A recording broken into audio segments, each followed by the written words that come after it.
Hello and welcome to another episode of MLS UK Show Stoppage Time. Once again, I'm Henry Hewitt, and as always, I'm joined by... Elliot Holman. I'm still Elliot Holman.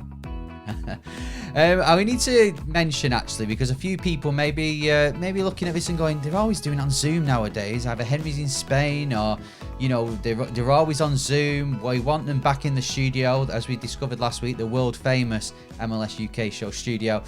We will be back in the studio next week. It's just we've been very busy, the pair of us, and this is the easiest way we can do it, rather than like driving all the way an hour and a half to get to the studio for me. And then I know you, Elliot, you're a bit conscious then of me not just coming for an hour and then leaving. You're like trying to be hospitable. Like, do you want a drink? Do you want to just have a chat about something? Do you want to do anything? So it doesn't mean you're just there for an hour. No, we will be next week. Yeah, Henry's actually bothered to be in the country for this one, which is progress. So we'll keep everything crossed for next week. Yeah, well, Bolton are playing at Wembley on Sunday, so I'm definitely going to be in the country this week. Next week, when we perhaps lose, maybe a different story. But for now, I'm definitely going to be in England, and I'll be at London on Sunday. But we're not here to talk about Bolton Wanderers as much as I'd love to, or Norwich City, as perhaps Elliot wouldn't want to at the moment. We're here to talk about MLS. Another exciting weekend of MLS, even though it was depleted by international call-ups. Now, as an Atlanta fan, I will be using the excuse that it was a bit of a fake weekend. We can't look at the results too much. I think we should just brush over it. And you as an Orlando fan, I'm sure, can appreciate that, Elliot. Yeah. How many players did you have missing in Atlanta? Were you a bit understaffed, were you? I think as long as Almeida's not playing, then we have an excuse. Yeah, Almeida wasn't there, so the whole team was missing. The one-man team were depleted. Mate, you don't need players. You don't even need your goalkeeper, one of the best goalkeepers in the league. You don't need him. You just go to Philly. You just get the result, mate. You grind it out. All right. Well, so they haven't lost at home since the end, like October 2021. It doesn't matter. Just go and get the result. Yeah, I couldn't believe that. When I got it to 2-0 and he went to 2-1, and then I was like, I'm so tired, I'm going to have to go to bed. And I did think in my head, because Atlanta were losing at that point. And genuinely, this was the confidence I had in Atlanta and the lack of confidence I had in Orlando. I was like, well, I'll wake up, it'll be fine. Atlanta will get a draw and Philly will end up winning somehow. Woke up and it's safe to say that wasn't the case. I'll admit I had backed Philly to win that game just because no one goes to Philly and gets a result, especially with players missing. No Torres, no Halese. But I was very happy to lose that bet, I'll be honest. So as you know, if you are a regular viewer or listener to our Stoppage Time episodes, we normally go through the 3 or 4 biggest stories in MLS. We're going to go through 2 of them later on, but first, rather than discuss the matches this weekend, I think what we should do, because there's a few teams that we perhaps haven't talked about as much as others so far this season. So I think it's a great juncture in the league to talk about some of those teams. I'm going to be honest, a few of those teams, it's probably going to be negatively we're going to be talking about them, but we have got one positive one at the end of this section. So let's discuss some teams in MLS, their starts to the season, and how we think they're going to do for the rest of the season.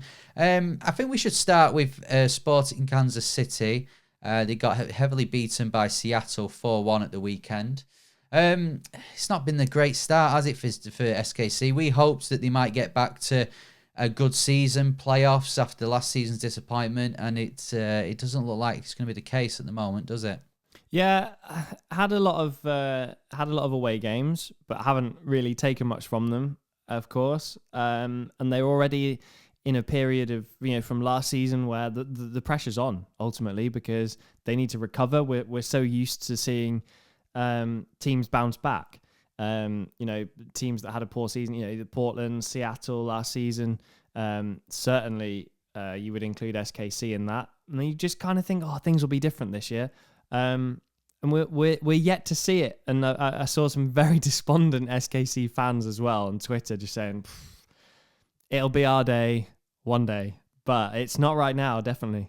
Yeah, exactly. 2 goals in 5 games they've scored. And to be honest, before this weekend, they hadn't conceded many either. They drew a few matches 0-0, lost 1-0 at Portland, and then narrowly beaten by Dallas last weekend. So They were keeping it tight. They were just coming out on the wrong end of results or not quite getting it over the line to get wins. This one must have been a massive disappointment because the thing, we joked before about players being away for international duty. SKC picked the same team that lost at Dallas. So whether that was the right decision or not, it still means that main core of their team were available. And yeah, after going 1-0 up, it just fell apart from there. I mean, what is the way for SKC to get back to form? Am I being too complimentary? Am I being too positive? Was it just a case that they were just not quite finding the way to win games, or is there a bigger problem there? Need to take their chances. I'm just examining this now. I mean, they have some of the best at home. They have some of the best XG data in MLS, and they're averaging half a goal a game at home and 0.3 goals per game away. You know, finish the chances. They're clearly creating chances, having good, really strong opportunities where they're expected to score, and it's not happening. So that jumps off the page to me. It's quite an easy thing to look at, admittedly, with stats. It's easy to look at a high XG and a low goal count and say you're not scoring. But it's as simple as that. Ultimately, it jumps off the page at you. You know, some of the best XG and some of the lowest goals scored. So, got to fix that. But that's something that could come. It's something that could come good for them. But played 5-1 none. It's a bit worrying. Yeah, exactly. And another worry for me watching that game at the weekend, where Ben Sweat got sent off for a second bookable offence. Which, I mean, the second booking, he just purposely ran into the Seattle player. I think it just shows a lack of discipline. You know, I know you can get frustrated, especially when you go, you know, you're winning and your team goes 2-1 down, 3-1 down, 4-1 down. But that, for me, for a player of that experience, that lack of discipline, and now he's going to be missing for the next game, I just think it was really poor. And I think that would frustrate me the most if I was a Sporting Kansas City fan. Yeah, I mean, Ben Sweat obviously, you know, conceded 5 goals, played 5 games, conceded 5 goals, already got 2 yellows and a red card. It's not been the dream start. I wasn't impressed with him, I have to say, in the game I watched of SKC last week as well. I thought he really struggled. So yeah, difficult moments, but it's how they respond right now, because you know you can look at the MLS. I know we're going to touch on some other teams. You can look at the MLS standings right now and say, well, there's a lot of teams down the bottom that really need to start responding. But SKC for me are the ones that maybe had the most potential. Yeah, exactly. Just a bit further up in the West is Portland. Now, Portland find themselves in 9th, which is still technically a playoff place. It gets them in that sort of playoff situation. But having watched them on Saturday against LA Galaxy, a team, LA Galaxy, who was struggling and who were under pressure, I just thought I was very disappointed by Portland. They were at home. It ended 0-0. And I saw the stats at half-time, and I think Portland had like 25% possession. This isn't what we expect from Portland. We expect Portland to have more of the ball, especially at home, create chances. And yeah, they had a chance right at the end. But for me, I don't know. If it was me against the LA Galaxy team who were struggling, you'd have put more pressure on them, and I just don't think they did it. It was very poor for me. Yeah, I'd agree with that. I think the first game, when they played at home, they got the result, and we thought, okay, yeah, Portland are here. You know, they played some really nice possession-based football. I think I mentioned on the podcast actually in the first week, they were playing possession football on the edge of their box, pinging it around, and you sort of thought, okay, that's a bit risky. Do that higher up. It was missing higher up the field, and it turns out that was actually a observation was bang on, because now they're really struggling. 2 away games, 2 losses. We don't tend to worry too much about that in MLS. I know that's bizarre. If you're new to the league, you don't tend to win away. It doesn't happen very often, unless you're Orlando and Philadelphia, of course. Anyway, sorry, I got distracted. Home form, 1-1, drawn 1, lost 1. That needs to be better from Portland. They're a team like SKC that need to bounce back this year. So, yeah, LA, just to touch on LA Galaxy as well, they're another team like SKC, creating loads of chances, having loads of the ball, not turning that necessarily into results either. So, there's a few teams in the West that are struggling, bizarrely almost. Yeah, we do expect more from Portland. It is, I get what you mean there. It is a bit bizarre. I mean, Portland, if you look at their matches so far, they have had a tough start. LA Galaxy at the weekend. Before that, Atlanta away. They've played LAFC away as well. They've played a St. Louis side who is very unpredictable and who won again at the weekend. So it's 5-5. So they have had a tough start. So ninth is not the end of the world for them. But yeah, I just think I'd expect more from Portland. I think there were a few disgruntled voices in the crowd as well. So we'll wait and see how they do in the next few weeks, see if they can push on. Because they have the players too, the new striker. And I'm very excited to see how they do on the whole. But for now, I'd probably expect a bit more from them. A team who find themselves bottom of the East, and I don't know whether we expected more from them or whether we expected that this year would be a transition season, is Montreal. Now, Montreal didn't play at the weekend. They won the weekend before against Philadelphia. Very eventful game, which they won 3-2. Now, they are bottom. They've only got 3 points. They have played their first 3 games away from home, though. So you wanted to talk about these. What do you want to say? Yeah, well, I kind of feel for Montreal a little bit, because I want to take you back a couple of years when Thierry Henry was in charge, and everything looked quite positive. There was a viral clip of him giving a team talk, if you remember, and everyone was just saying how fantastic it was. And he obviously decided, because of COVID, it was really tough for him. He's decided to return home. They replaced him with an absolutely exceptional appointment, which was going really well. And now I feel like it's another restart. There's been too many of these. So, whether it's not playing Stade Saputo, not having a coach that's sort of been ingrained in the team, not having a run of games at home. They were playing at the Olympic Stadium, for example, when they got their win at home. I just feel like we're still waiting to see a little bit more from Montreal, and I don't want to write them off too soon, which is why I kind of wanted to jump in and just give them a mention, because I think we need another 5 or 6 weeks to really get a measure of this Montreal side, whereas some of the other teams, they've played maybe 2 or 3 home games, 2 or 3 away games, and we're really starting to see some trends. Montreal, there's still time, maybe. Maybe. They have played the first 3 games away from home. They scored the first goal in that 3-2 win against Philadelphia, so there's at least something. But yeah, I think this is the thing. Montreal I think they've shown they've kind of got the foundations there to really push on and make the playoffs and be sort of an underdog amongst all the bigger names in the league and the teams that you'd naturally put at the top of the sort of betting odds to win MLS Cup. Just a side note on that, I noticed at halftime in the Portland LA Galaxy game at the weekend, they were going through the latest odds for MLS Cup, and Seattle were nowhere to be seen. In fact, Warren Barton had to say, Seattle aren't on there, but I think they could do something. I mean, we're just going off from Montreal here, but are you surprised by that? Do you think Seattle are being overlooked? I'll be honest with you, I think the odds are a load of rubbish at this stage.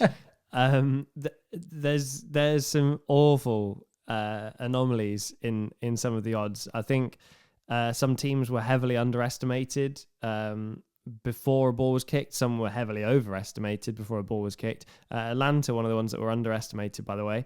And now we're starting to see, teams. I can only presume they're just waiting to update the odds until there's been more games, because I'm looking at them thinking, what is going on here?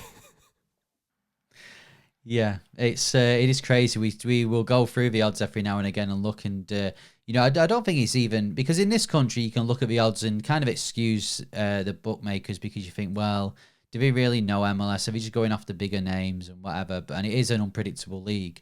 But these were Vegas odds, I think, so you'd expect them to know a little bit more about MLS. But a team who were quite high up in the odds last season and dropped down this season after last year, but possibly be rising up again, is New England Revolution. They find themselves top of the East. They've won 4 out of 5.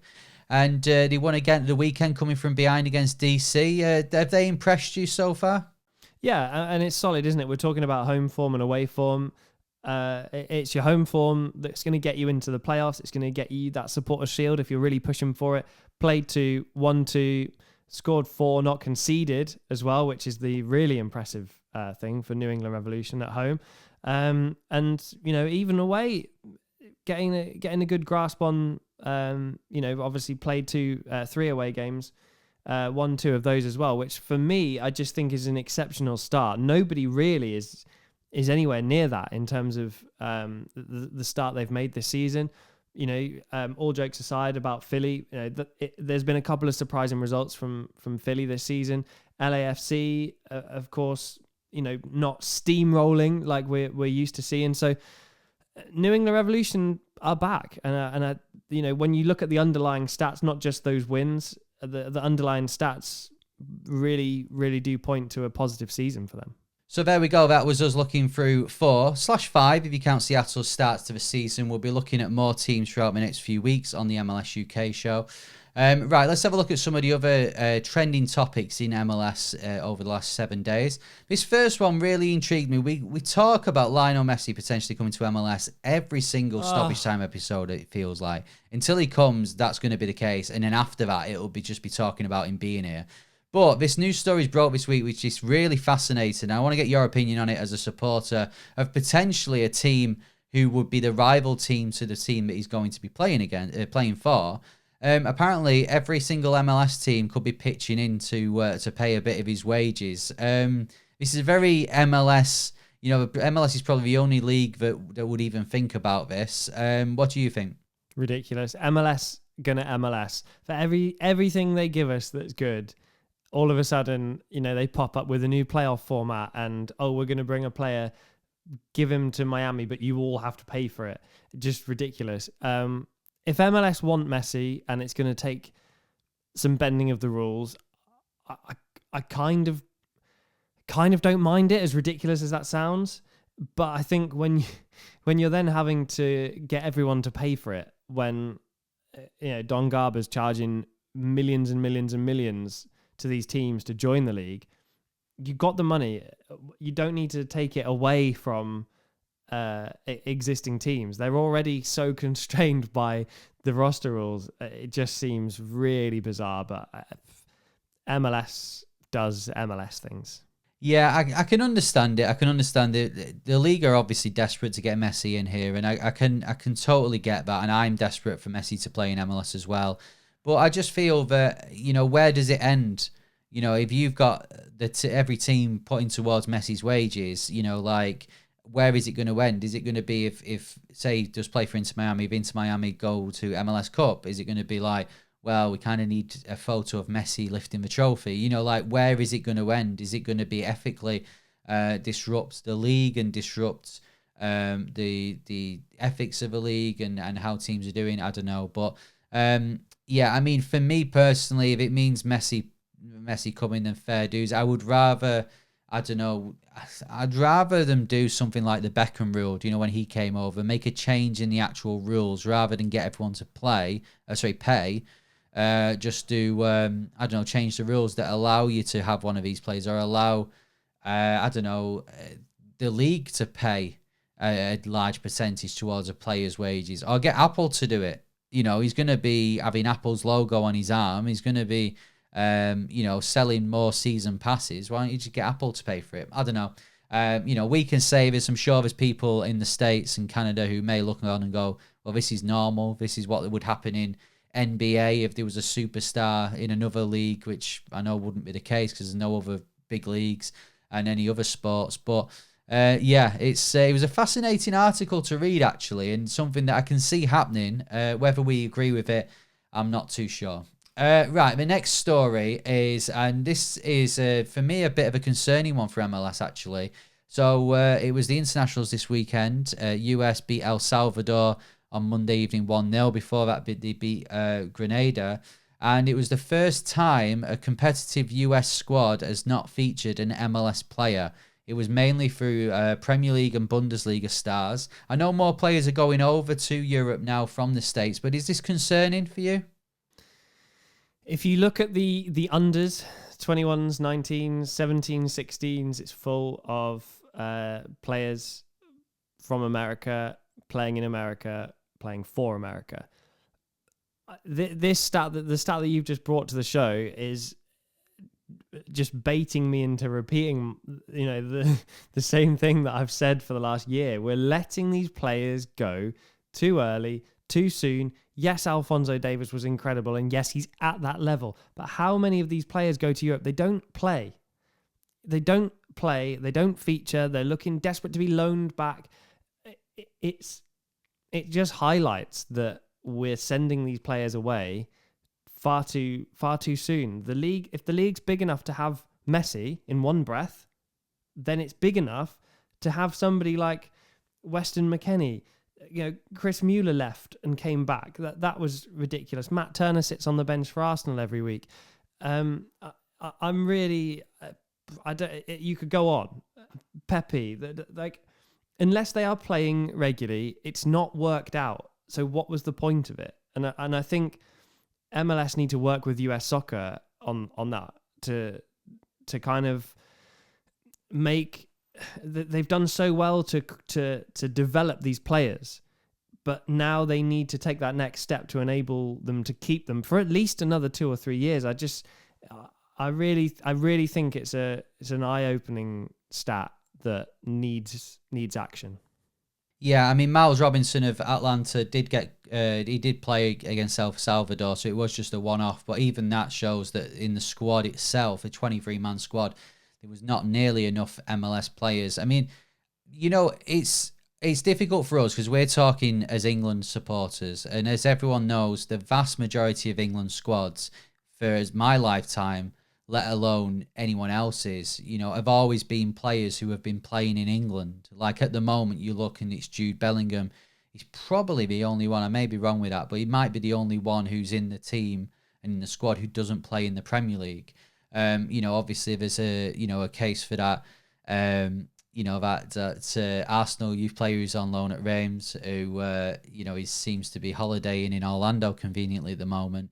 Where you look again and think, well, should England be looking further afield? Should they be getting these players who are playing abroad back into the squad? But I think for the US side kind of point of view, it's two ways of looking at it. You can look at it and go, brilliant, all these players are now playing in the top leagues in Europe, or at least in the squads.